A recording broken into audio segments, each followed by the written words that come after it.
di ini podcast. Terima kasih. Jadi kan sebelumnya kita udah ngobrol-ngobrol tentang susu. Nah, sekarang nih Prof, jadi kan semakin banyak nih Prof produk susu yang beredar di pasaran, terus juga konsumsi susu kan juga makin banyak nih orang yang minum susu. Nah ini tuh ada apa aja sih yang perlu diperhatikan kalau misalnya kita mau beli suatu produk susu gitu Prof di pasaran? Ya pertama sebelum melihat susunya ini untuk siapa? Buat siapa? Tergantung ya, maksudnya beda-beda. Ya buat anak-anak kah, buat remaja kah, dewasa, ibu hamil, ibu menyusui, lansia, kan akan berbeda ya pilihannya. Dan itu kan akhirnya pertanyaan keduanya, setelah tahu untuk siapa, katakan untuk anak remaja. Nah, ketika untuk remaja untuk apa? Ada yang dia ingin langsing, ada yang beda tinggi, ya. Ada yang ingin tinggi, ada yang ingin tambah gemuk, ya kan beda kan? Jadi perlu dijawab. Itu biasanya dalam proses keseharian orang ingin belanja kan gitu. Kalau saya remaja, untuk apa ya? Ya, jadi itu pertimbangan-pertimbangan yang jadi perhatian. Kalau ibu hamil tentunya beda lagi dengan wanita pekerja misalnya gitu ya. Karena ada susu yang memang dikembangkan sesuai dengan tujuan-tujuan tertentu gitu kan. Kemudian setelah tadi untuk apa, tentunya juga kita perlu lihat mau disajikan seperti apa, cocoknya kita. Ada orang yang gitu. Seperti yang tadi orang laktos intoleran, dia nggak bisa minum dalam bentuk satu gelas atau satu kotak gitu ya. Ya, mungkin dia sukanya kalau dalam bentuk es krim. Atau dia buat jadi yogurt atau dijadikan ke cake misalnya gitu ya. Ditambahkan jadi bahan baku di suatu jenis makanan ya. Jadi atau dibuat milkshake atau banana shake gitu ya. Ya, jadi itu akan menentukan juga. Tergantung kebutuhannya. Ya, itu tadi yang kedua kan, tujuan itu kan kebutuhan. Jadi itu perlu jadi pertimbangan, perhatian. Nah kalau misalnya Prof, kita udah nemu nih, kita pingin misalnya anak kecil pingin minum susu supaya tinggi. Nah tapi kita kan nggak tahu Prof, kalau gimana kita tahu kalau misalnya produk susu yang kita mau pilih itu aman buat dikonsumsi Prof?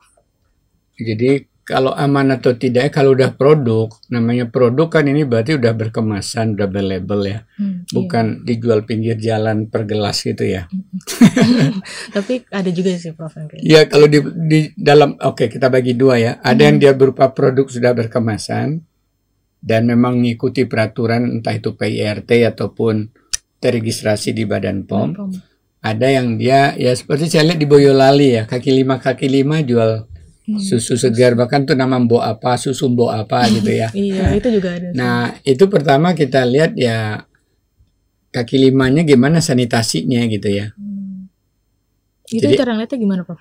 Ya kan kelihatan ya kalau mejanya bersih, jorok apa enggak, ya tempat dia menaruh susunya di dalam apa, ya jorok apa enggak biasanya dengan mata bisa lah ya nih kan. Kemudian dia gimana kebersihan berpakaiannya, dia pakai sarung tangan apa enggak, itu kan juga. Nah mungkin apakah dipanasin apa enggak. Kalau dipanasin kan berarti itu suatu proses mematikan mikroba ya. Ada susu anget misalnya, susu mbok ini ya, ditambah dengan jahe misalnya itu.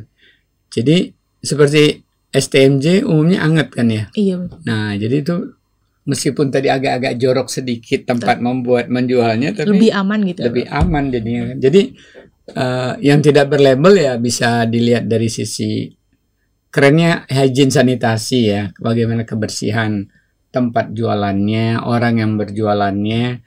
Kemudian kalau kita sudah tinggal di daerah itu kan akan ketahuan pernah kejadian apa kan heboh biasanya kalau ada keracunan. Gitu. Dari susu yang segar situ keracunan kan kita punya pengetahuan. Kecuali kalau kita datang ke saudara yang baru sama sekali ya kita nanya lah ya sama orang yang membawa kita ke sana.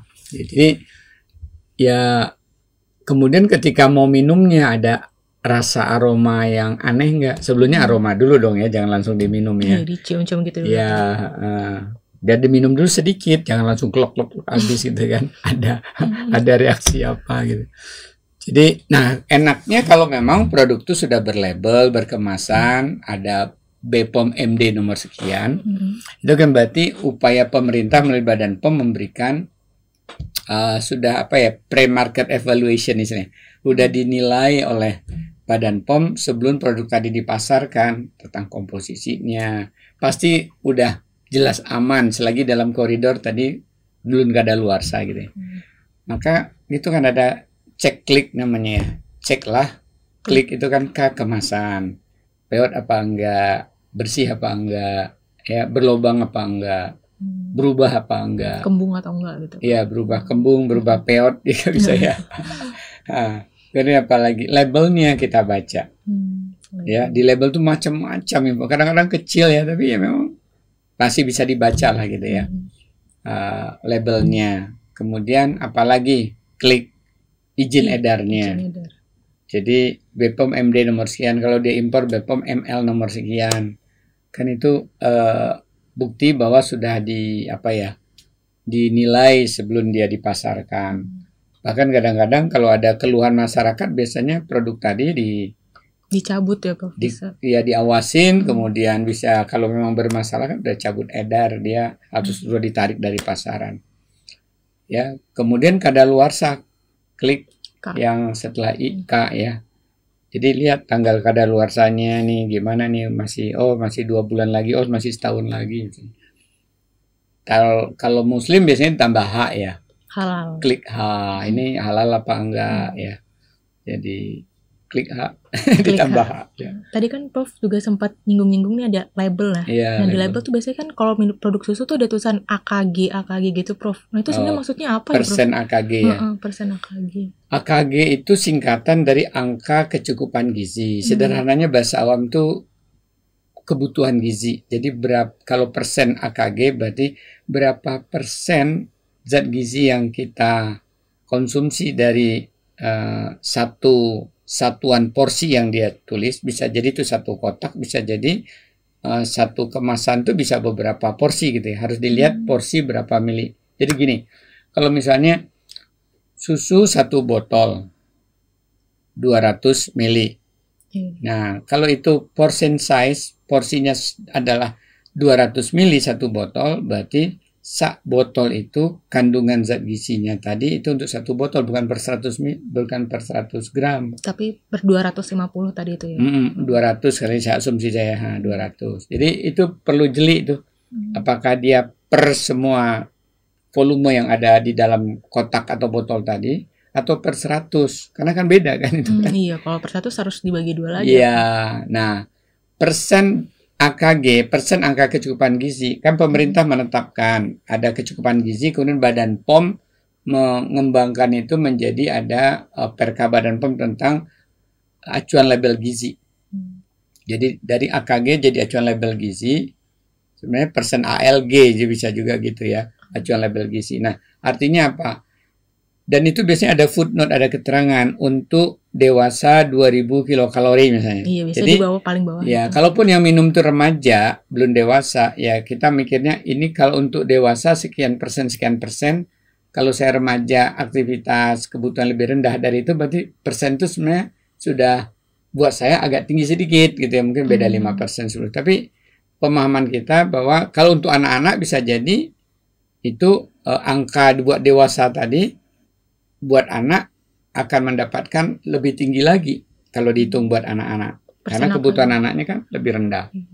Ya. Nah, jadi misalnya di situ dikatakan 75% atau terlalu tinggi ya. Katakanlah kalsium 40% AKG dalam tabel tadi. Berarti kalau kita minum susu ini satu kemasan ini dan satu porsinya ada satu kemasan, 40% kebutuhan kalsium kita sudah terpenuhi dari satu porsi kemasan ini. Berarti sehari. Kalau misalnya 20, berarti 20% kebutuhannya. Udah 1/5-nya terpenuhi. Vitamin D 30% misalnya di sana ya. Berarti 30% kebutuhan harian vitamin D kita untuk hari kita minum tadi udah terpenuhi. Kita perlu cari dari yang lain, makanan lain 70% lain. Begitu Prof. Ya. Nah, Nah, jadi ini sebenarnya mendidik masyarakat supaya kalau saya udah minum ini berapa lagi saya harus tambahkan dari yang lain supaya bisa full kepenuh. Ya, atau kalau dia makan yang lain, saya beli ini udah nambah berapa? Misalnya di makanan lain sudah ada vitamin D 10%.